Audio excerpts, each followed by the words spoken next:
السلام علیکم ناظرین، میں رئیس اعظم حیدی کولکتہ انڈیا سے آپ کے سامنے فضائل رمضان پیش کر رہا ہوں، دوسری قسط۔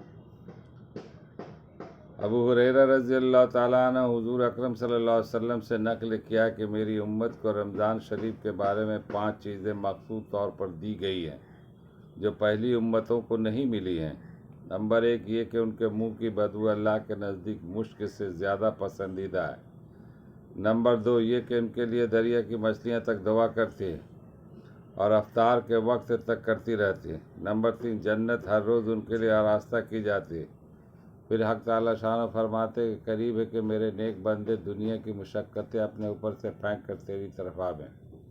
نمبر 4 اس میں سرکش شیاطین قید کر دیے جاتے ہیں کہ وہ رمضان میں ان برائیوں کی طرف نہیں پہنچ سکتے جن کی طرف غیر رمضان میں پہنچ سکتے ہیں۔ نمبر 5 رمضان کی آخری رات میں روزہ داروں کے لیے مغفرت کی جاتی ہے۔ صحابہ رضی اللہ تعالیٰ عنہ نے عرض کیا کہ یہ شب مغفرت شب قدر ہے؟ فرمایا نہیں، بلکہ دستور یہ ہے کہ مزدور کو کام ختم ہونے کے وقت مزدوری دے دی جاتی ہے۔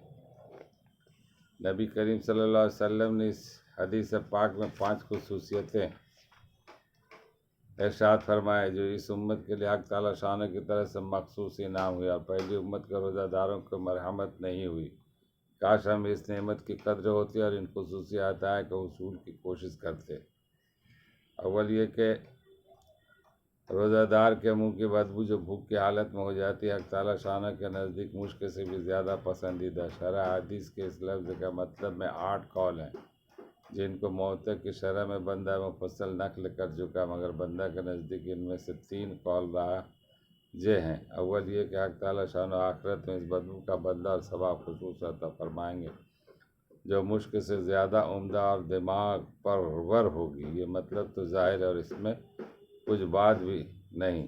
نیز در منشور کی ایک روایت میں اس کی تصحیح بھی ہے، اس لیے یہ بمنزلہ متعین ہے کہ دوسرا قول یہ کہ قیامت میں جب قبروں سے اٹھیں گے تو یہ علامت ہوگی کہ روزہ دار کے منہ سے ایک خوشبو جو مشک سے بہتر ہوگی وہ آئے گی۔ تیسرا مطلب جو بندہ کی ناقص رائے میں ان دونوں سے اچھا ہے وہ یہ کہ دنیا ہی میں اللہ کے نزدیک اس بدبو کی قدر مشک کی خوشبو سے زیادہ پسندیدہ، اور یہ امر باب المحبت سے ہے۔ جس کو کسی سے محبت و تعلق ہوتا ہے تو اس کی بدبو فرشتہ کے لیے 1000 خوشبوؤں سے بہتر ہوا کرتی ہے۔